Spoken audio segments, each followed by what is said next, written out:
16 साल की प्रेमिका अपने प्रेमी को घर बुला लेती है और पूरी रात उसको अपने ही घर पर रखती है। प्रेमी ने ढेर सारी शक्ति की ताकत की दवाएं खा ली थी और उसको खाने के बाद वो पूरी रात प्रेमिका से संबंध बनाता है। प्रेमिका बिल्कुल ठीक ठाक थी, लेकिन सुबह तक कुछ ऐसा होता है कि प्रेमिका की मौत हो जाती है। लेकिन मौत किस वजह से हुई, पूरी घटना कहाँ की है, पूरे मामले को जब आप सुनेंगे तो आप हैरत में पड़ जाएंगे। तो चलते हैं और जानते हैं पूरा मामला।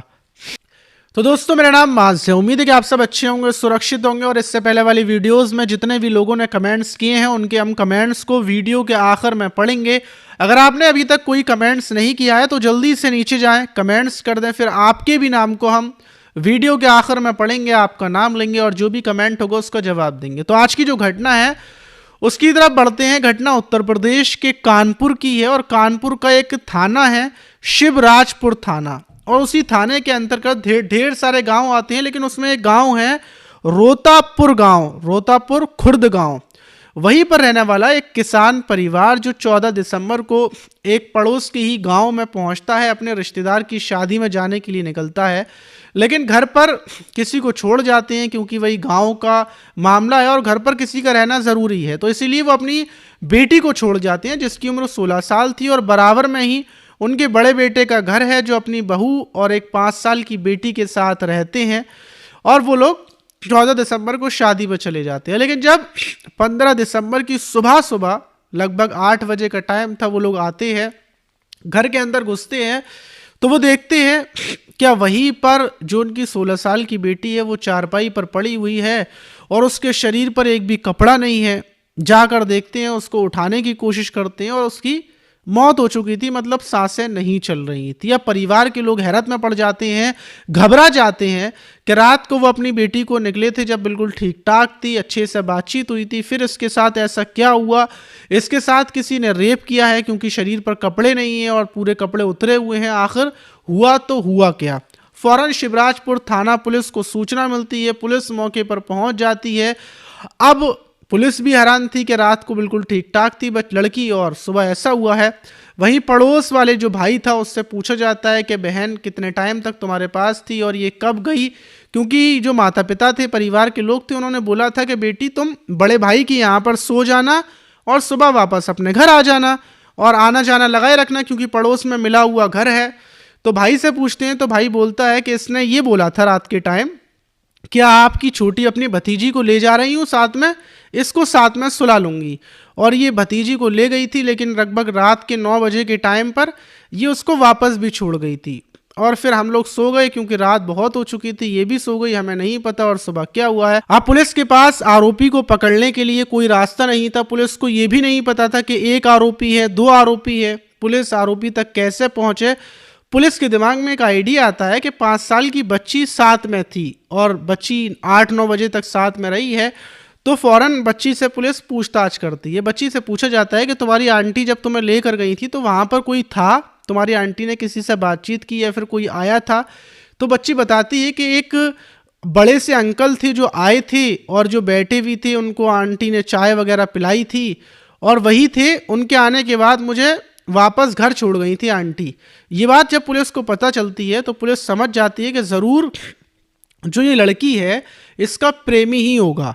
पुलिस अब जो फ़ोन, ज़रूरी जाहिर सी बात है कि जब बुलाया है तो लड़की के पास फ़ोन भी होगा। अब पुलिस को इतना पता चलता है, पुलिस पता करती है कि वहाँ पर कौन कौन से फ़ोन एक्टिव थे और पता चलता है कि जो बड़े भाई का फ़ोन है वो चला रही थी उसकी छोटी बहन। तो उसमें से एक नंबर मिलता है और पुलिस जब उस नंबर को ट्रेस करती है, सर्विलांस पर लगाती है, तो और वो नंबर निकलता है कुलदीप नाम के लड़के का। कुलदीप नेवादा का जो रहने वाला था, जो लगभग 20 किलोमीटर दूर गांव है वहां का रहने वाला था। पुलिस आनन फानन में कुलदीप तक पहुंचती है और कुलदीप को गिरफ्तार कर लेती है। अब जो कुछ बताने वाला था कुलदीप था, और जब कुलदीप से सख्ती से पूछताछ की जाती है, पूरी कहानी पूछी जाती है कि रात के टाइम तुम वहाँ पर थे, क्या हुआ और वो लड़की कौन थी और तुम्हारी प्रेमिका थी, ये बात तो हमें पता है, लेकिन कैसे उसकी मौत हुई, तुमने क्या किया वो बताओ।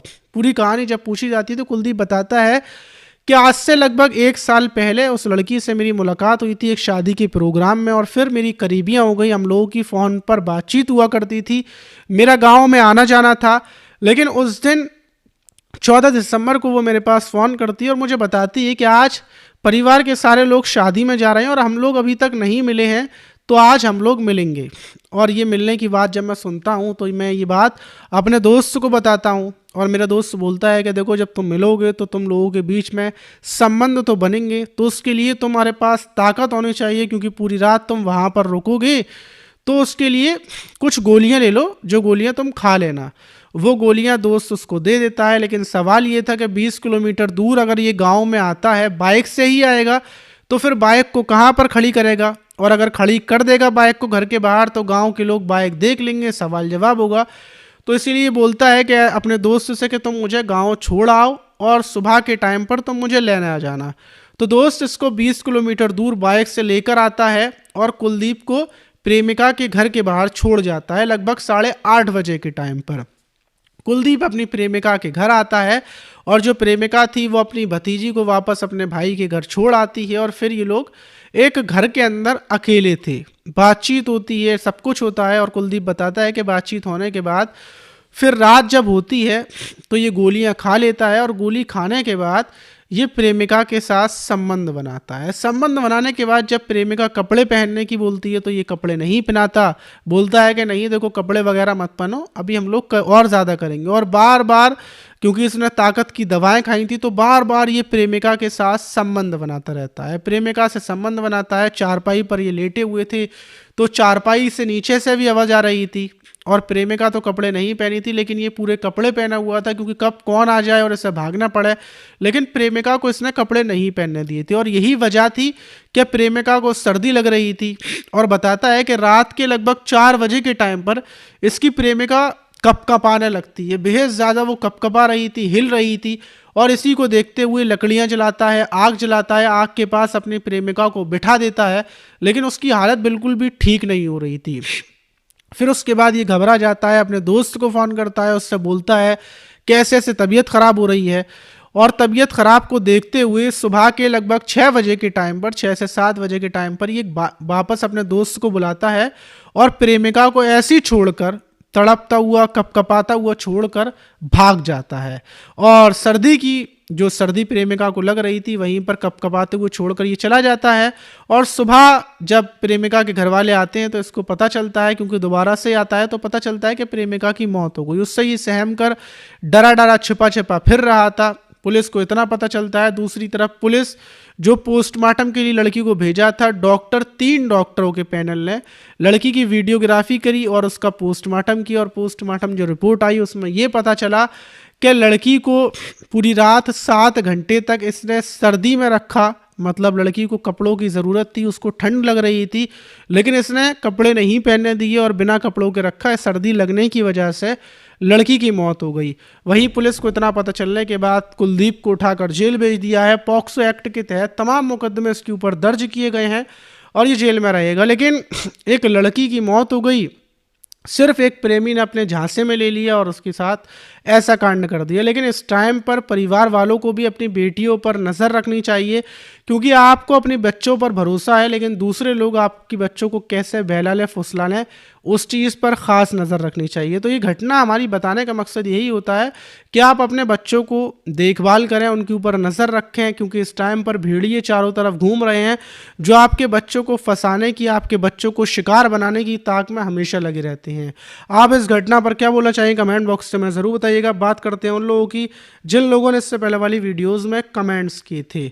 और अरीफ शेख बोल रहे हैं अस्सलाम वालेकुम माज भाई। तो अरीफ भाई वालेकुम अस्सलाम। अजय कुमार बोल रहे हैं भाई नमस्कार, आज का प्यार के चक्कर में कितने रोज़ मर्डर हो रहे हैं, तो प्यार से बचना चाहिए। मैं अजय अहमदाबाद से। बिल्कुल भाई, प्यार के नाम पर लोग खेल रहे हैं, मर्डर कर रहे हैं। और आबिद खान बोल रहे हैं माज भाई आप कैसे हो, मेरा नाम आबिद खान है रुद्रापुर से। और स्माइलिंग व्यवहार बोल रहे हैं माज भाई अस्सलाम वालेकुम, कैसे हो, बिग फैन, लव यू भाईजान, लव यू टू। स्माइलिंग व्यवहार मैं बिल्कुल ठीक हूँ, आप बताइए आप कैसे हो। और अंजलि राज बोल रहे हैं भाई आप कैसे हो, मैं आपका वीडियो रोज़ देखता हूँ। तो ये अंजलि राज कौन से वाले हैं, शायद इनका नाम पूरे तरीके से चेंज हो चुका है। और ब्लू गर्ल बोल रही है अस्सलाम वालेकुम माज भाई, आपकी उम्र कितनी है, मेरी उम्र कितनी है, मेरी उम्र कितनी होगी, होगी लगभग मेरी उम्र 35 साल। और आपकी उम्र कितनी है आप ज़रूर बताइएगा। और ये बोल रहे हैं अस्सलाम वालेकुम माज भाईजान, मेरा नाम इमरान खान है, मैं एमपी से हूँ, ज़िला दमोहा गरम बंदकपुर में रहता हूँ। मैं आपका चैनल कम से कम 2-3 साल से देख रहा हूँ। अरे भाई इमरान भाई शुक्रिया आपका कि आप मेरा चैनल देख रहे हैं और सब्सक्राइब भी करे हुए हैं। तो जिस जिस इंसान ने सब्सक्राइब नहीं किया है वो सब्सक्राइब भी कर लें नीचे वाला बटन दबाकर, तो उससे आपके पास वीडियो आती रहेंगी। और रमेश भाई ने शायद मेरे एसएमएस का जवाब दिया है, क्योंकि मैंने इससे पहले वाली वीडियोस में बोला था कि आप लोग जो भी शायरी लिखेंगे मैं उसको पढ़ूंगा। तो रमेश भाई बोल रहे हैं शायरी लिखी है, क्या याद करोगे तुम हमें हमसे दूर जाने के बाद, भूल ना जाना मेरी मोहब्बत को किसी से दिल लगाने के बाद, हम तो तेरी याद में तड़पते रहेंगे ज़िंदगी भर, जैसे तड़पता है कोई चोट खाने के बाद। माज भाई ये शायरी मैंने मैंने अपनी प्रेमिका की याद में लिखी है। रमेश कुमार चंडीगढ़। अच्छा भाई रमेश भाई आपने वाकई में बड़ी अच्छी शायरी लिखी है, मुझे बहुत पसंद आई और बहुत ही प्यारी शायरी है। और ये बोल रहे हैं मेरा नाम उपेंद्रा है, आपकी वीडियो देखता हूँ। और दिनेश भाई बोल रहे हैं महेश भाई कैसे हो, मैं दिनेश जसराना से बोल रहा हूँ। मैं बिल्कुल ठीक हूँ भाई, जसराना तो हमारे घर के पास ही है, थोड़ा ही दूर है, लगभग 50 किलोमीटर दूर होगा, इससे ज़्यादा दूर नहीं है। और विनय सरकार बोल रहे हैं कि मैं गोरखपुर से हूँ जी। बिल्कुल भाई विनय भाई हमें पता है कि आप गोरखपुर से हैं। और साबिर खान बोल रहा है अस्सलाम वालेकुम माज भाई, क्या हाल है आपका? भाई मैं बिल्कुल ठीक हूँ, आप बताइए। और रेहान भाई ने भी एक शायरी लिखी है, इनकी शायरी को पढ़ते हैं। तो इन्होंने लिखा है, दिल तोड़ना किसी के लिए खेल भी हो सकता है, दिल तोड़ना किसी के लिए खेल भी हो सकता है, प्यार सच्चा हो तो रब से भी मिला सकता है, बिजली के झटके के जैसा मत निकाला करो ए हसीना, कमज़ोर दिल वालों का हार्ट फेल भी हो सकता है। वाह वाह क्या शायरी दी है रेहान भाई ने, अलग ही बिल्कुल। और अजय कुमार बोल रहे हैं गुड नाइट भाई, कहानी बहुत गंभीर थी, मैं अजय अहमदाबाद से। और देवा कुमार बोल रहे हैं मैं देवेंद्र कुमार बुलंदशहर से। तो भाई मैंने आपका नाम लिया है। और ये बोल रहे हैं माज भाई मैं आपके कमेंट्स करता हूँ रोज़, लेकिन आप मेरा कमेंट्स का जवाब नहीं देते हो, मैं नाराज़ हूँ आपसे, मेरा नाम ले लोगे? मैं ज़िला हमीरपुर यूपी से हूँ, मैं आपकी वीडियोस को देखता हूँ, आप बहुत अच्छे से वीडियोस बनाते हो और कमेंट्स करता हूँ, लाइक भी करता हूँ। तो भाई मैंने आपका नाम ले दिया है, आपका नाम जयप्रकाश है, जयप्रकाश सिंह, जो हमीरपुर से हैं। तो शुक्रिया भाई, गुस्सा करने की कोई बात नहीं है, मैं आपके हर सारे कमेंट्स पढ़ूंगा और आप लोग कमेंट्स भी करते रहें। तो अगली वीडियो में जो भी कोई शायरी करेगा उस शायरी को मैं पढ़ूंगा और जिसकी सबसे ज़्यादा पसंद आएगी उसकी ही पढ़ूंगा। ये 2 शायरियाँ थी, बड़ी प्यारी लगी मुझे, बड़ी अच्छी लगी, रेहान भाई की भी और अपने उनकी के नाम है रमेश भाई की भी। तो मिलते हैं किसी और वीडियो में, कमेंट्स ज़रूर कीजिएगा और आपके कमेंट्स को पढ़ा जाएगा। आप इस घटना पर क्या बोलते हैं कमेंट बॉक्स में ज़रूर बताइएगा।